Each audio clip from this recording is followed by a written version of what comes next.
Hello दोस्तों, तो कैसे हैं आप लोग। उम्मीद करता हूँ सब ठीक होंगे, एकदम कुशल मंगल और बोर्ड परीक्षा की तैयारी जोरों से करते होंगे। मैं अनुकूल गंगवार स्वागत करता हूँ आपका हमारे यूट्यूब चैनल बोर्ड सारथी में। और बेटा हम यहाँ मैथ के कॉन्सेप्ट सीख रहे थे, जिसमें हमने चैप्टर नंबर 3 तक इंपोर्टेंट सवाल और उसके सभी कॉन्सेप्ट क्लियर कर लिए थे, यानी जितने सूत्र हैं सब लिखवाए थे। और उसके अलावा इसके जो भी प्रीवियस ईयर में यानी पुराने सालों में जो प्रश्न आए हैं वो भी कंप्लीट कर लिए थे। अभी है हमारा चैप्टर नंबर 4, जिसका नाम है दो घात समीकरण। तो सबसे पहले तो ये पता होना चाहिए कि दो घात समीकरण का मानक रूप क्या होता है। मानक रूप से भी ऑप्शन में प्रश्न आ जाता है, तो इसका मानक रूप या फिर बोलते हैं उसको व्यापक रूप क्या होता है बेटा, ये x square plus b x plus c बराबर 0। यहाँ पर जो ए बी सी है वो अचर पद होंगे और एक्स क्या होता है बेटा, एक चर पद। ये एक्स के अलावा वाई या जेड के पदों में भी हो सकती है। सबसे बड़ी घात इसमें 2 है। सबसे बड़ी घात कितनी है बेटा, 2। अगर इसकी सबसे बड़ी घात 2 है, इसका मतलब इसके जो मूल होंगे वो भी कितने आएंगे, केवल 2। मूल कितने होंगे इसके पास, 2। उसके अलावा इसमें इंपॉर्टेंट चीज क्या है, पहली बात तो बेटा इसके गुणनखंड करने को आते हैं, तो गुणनखंड करके इसके मूल ज्ञात कर लोगे तो इसके मूल आसानी से निकाल सकते हैं। अगर मूल नहीं निकलते हैं तो उसके लिए इसका एक सूत्र आता है, इसको बोलते हैं बेटा श्रीधराचार्य सूत्र या श्री धराचार्य सूत्र बोलते हैं, या उसको बोल देते हैं हम दो घातीय सूत्र। दो घातीय सूत्र ये किस लिए होता है बेटा, अगर कभी मूल नहीं निकल पा रहे, गुणनखंड नहीं हो पा रहे, तब हम क्या लगाएंगे, दो घातीय सूत्र। क्या होता है, एक्स बराबर minus b plus minus under root b square minus 4ac upon में होता है बेटा 2a। अपॉन में क्या होता है इसके 2a। इसके अलावा इसमें जो कॉन्सेप्ट है और क्या क्या होंगे, इसमें पूछा जाता है बेटा विविक्त कर। एक कॉन्सेप्ट आता है किसका, विविक्त कर का, कि विविक्त कर क्या होता है। विविक्त कर बेटा से डिनोट किससे करते हैं, बड़ी डी से। होता क्या है ये डी, डी बराबर होता है बेटा B square minus 4ac। D बराबर क्या होता है, बी स्क्वायर माइनस 4ac, जहां से B A C, A B और सी इन तीनों के मान कहां से मिलेंगे हमको, जो हमारी दो घात समीकरण दी होगी उससे निकालते हैं हम एबीसी के मान। उसके बाद क्या निकालते हैं, विविक्त कर। क्या होता है, डी बराबर बी स्क्वायर माइनस 4ac। लेकिन विविक्त कर की 3 और शर्तें होती हैं, जिसमें पहली क्या होगी, इस डी की शर्त, अगर डी का मान बड़ा है 0 से, डी का मान बड़ा होगा 0 से, 0 से बड़ा होगा तब वो कैसा आएगा बेटा, धनात्मक। यानी डी का मान अगर धनात्मक आ गया प्लस का, तब जो मूल होंगे तो मूल होते हैं बेटा वास्तविक व भिन्न भिन्न। मूल वास्तविक व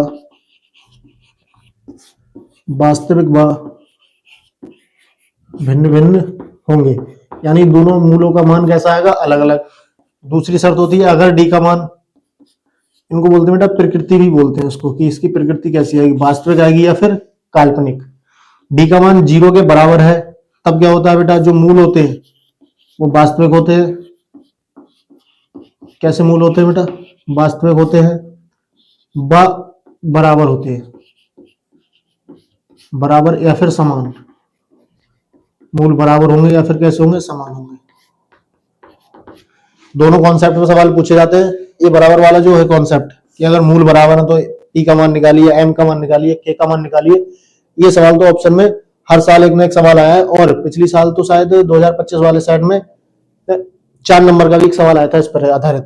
तो ये तो इंपोर्टेंट है कि डी का मान कैसा होता है, 0। डी यानी कि बी स्क्वायर माइनस 4ac बराबर होता है किसके, 0 के। कब होता है ये बराबर 0 के, जब मूल वास्तविक व कैसे हो, बराबर। मूल कैसे होने चाहिए, बराबर। तीसरी शर्त क्या होती है बेटा इसकी, डी का मान छोटा होगा 0 से। अगर डी का मान छोटा है 0 से, तब वो कैसा होगा, माइनस में, यानी कि ऋणात्मक। अगर डी का मान छोटा है 0 से तो कैसा होता है वो, ऋणात्मक। अगर ये ऋणात्मक आएगा तो यहां पर कोई भी वास्तविक मूल नहीं होगा, कोई वास्तविक मूल नहीं होता है।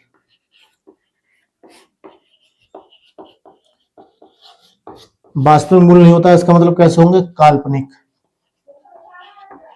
यानी अंडर रूट के अंदर माइनस लग के आएगा, तब मूल कैसे आते हैं हमारे, काल्पनिक। तो प्रश्न इन सब पर आधारित आते हैं। उसके अलावा एक प्रश्न कैसे बनता है, हमारा कॉन्सेप्ट है बेटा, जिस पर बनता है अगर मूल दिए हो, बाई चांस दो मूल दे दिए और कहा जाए दो घात समीकरण बनाओ, कैसे बनेगी। तो दो घात समीकरण कैसे बनाते हैं, यदि मूल दिए हो, यदि मूल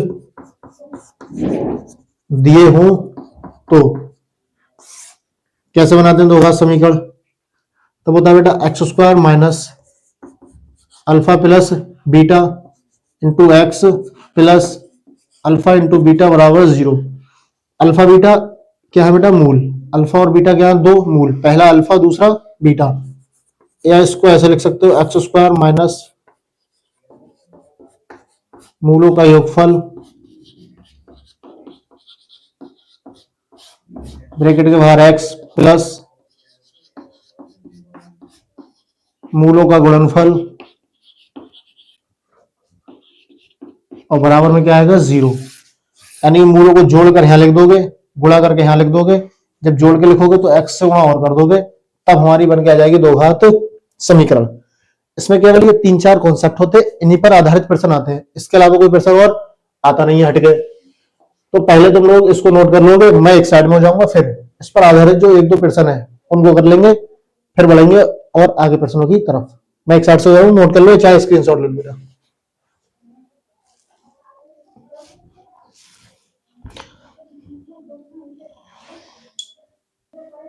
अभी हमने ये चैप्टर नंबर 4 दो घात समीकरण के सभी सूत्रों के बारे में जाना था कि कौन कौन से प्रकार के इसमें क्वेश्चन आएंगे, कौन कौन से सूत्र यानी कौन कौन से फॉर्मूले इसमें लगेंगे। उसके बाद बेटा इसके प्रीवियस ईयर के क्वेश्चन किस प्रकार से आते हैं, हो सकता है 90% क्वेश्चन यही मिले, नहीं तो इसी टाइप के मिलेंगे और कोई क्वेश्चन बदला हुआ नहीं होगा। लिखा है निम्नलिखित दो घात समीकरण के मूल ज्ञात कीजिए। मूल ज्ञात करने के लिए प्रश्न आते हैं, एक अंक में भी आ सकता है और दो, हो सकता है 4 में भी आ जाए। तो 1, 2 या 4 में आते हैं ऐसे क्वेश्चन। पहला वाला करेंगे, लिखा है √2x² प्लस 7x प्लस का 5√2 इक्वल टू 0 होगा। अब इसकी गुणा किससे करनी है बेटा, पहले लास्ट वाली गुणा किससे करते हैं, शुरू वाले से। 5√2 की गुणा करोगे √2 से, 5√2 गुणा √2, √2 की गुणा √2 से होगी तो कितना आएगा 2, 5 दूनी 10। अब इस 10 के दो ऐसे फैक्टर करने हैं कि जोड़ने पर कितना आना चाहिए 7, जोड़ने पर कितना आना चाहिए 7, जोड़ने पर 7 आएगा और गुणा करने पर कितना आएगा 10, तो हो जाएगा 5 दूनी 10, 5 दूनी 10, 5 में 2 जोड़ो कितना आ जाएगा 7। तो लिख देंगे √2x² प्लस 7 की जगह आ जाएगा 5 प्लस 2, 7 में x है तो उसे लिख दोगे बाहर, प्लस 5√2 इक्वल टू 0। अब यहाँ इस लाइन को ऐसे ही लिखते हैं, ये जो दोनों लिखते हैं अंदर उन पर x लगा दो, ये बाहर वाला x की गुणा हो जाएगी 5x प्लस 2x प्लस 5√2 बराबर में 0। फिर बनाने का काम हमारा जोड़ है, जोड़े बना दो। यहाँ से कॉमन क्या होगा बेटा x, तो x कॉमन ले लेंगे, ये बचेगा √2x प्लस का क्या बचेगा यहाँ 5। सेम ऐसा ही बनाना है तो √2 बाहर निकालना होगा, 2 में से √2 बाहर निकालोगे √2 ही बचेगा, साथ में x प्लस 5 इक्वल टू 0। एक जैसे वालों को एक बार लिखते हैं, √2x प्लस का 5 और x प्लस √2 जो बचा उसको एक ब्रैकेट में बराबर में 0। मूल निकालने के लिए दोनों के बराबर क्या कर दोगे 0, x प्लस √2 बराबर 0। यहां से बेटा x का मान निकालोगे, ये 5 इधर आगे किसका होगा माइनस का, 2 गुणा में तो कहा जाएगा बटे में, तो -5 बटे √2। ऐसे ही √2 इधर आगे किसका हो जाएगा माइनस का, तो x बराबर आ जाएगा माइनस का √2। सवाल नंबर 1 हो गया ये। कोई समस्या है तो कमेंट बॉक्स में बता दोगे। अगला सवाल नंबर 2, लिखा है 9x² माइनस का 3x माइनस का 2, यानी इस 2 की गुणा किससे करोगे 9 से, तो 2 नेम कितना आएगा 18, 2 नेम 18। इस 18 के ऐसे फैक्टर करने हैं कि घटाने पर कितना आना चाहिए 3, तो 6 3 18, 6 में से 3 घटाओगे तो कितना आएगा 3, तो एक फैक्टर हो जाएगा 6 और दूसरा हो जाएगा 3। तो लिख देंगे यहाँ पर 9x² 6 माइनस 3 x माइनस 2 बराबर 0। 9x² माइनस है बाहर तो अंदर के चिन्ह बदल जाएंगे, -2 बराबर 0। जोड़े बनाओ, कॉमन लो, 3 से 9 भी कट जाएगा और 6 एक्स स्क्वायर और एक्स तो आएगा 3 तिया 9 3 दूनी 6।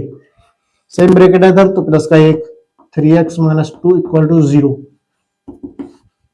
ये 3x माइनस 2 आएगा एक ब्रैकेट में, दूसरे में जो बचा 3x प्लस का 1 बराबर 0। दोनों के बराबर 0 कर दो क्योंकि क्या निकालना है तुमको, मूल। 3x प्लस 1 बराबर 0। यहाँ से x का मान निकालोगे, ये माइनस का 2 इधर आके किसका होगा, प्लस का बटे में 3 तो x बराबर 2/3। ये इधर 3x प्लस 1 बराबर 0 है, 3x ये 1 इधर आके किसका हो जाएगा, माइनस का, तो x बराबर माइनस का 1/3।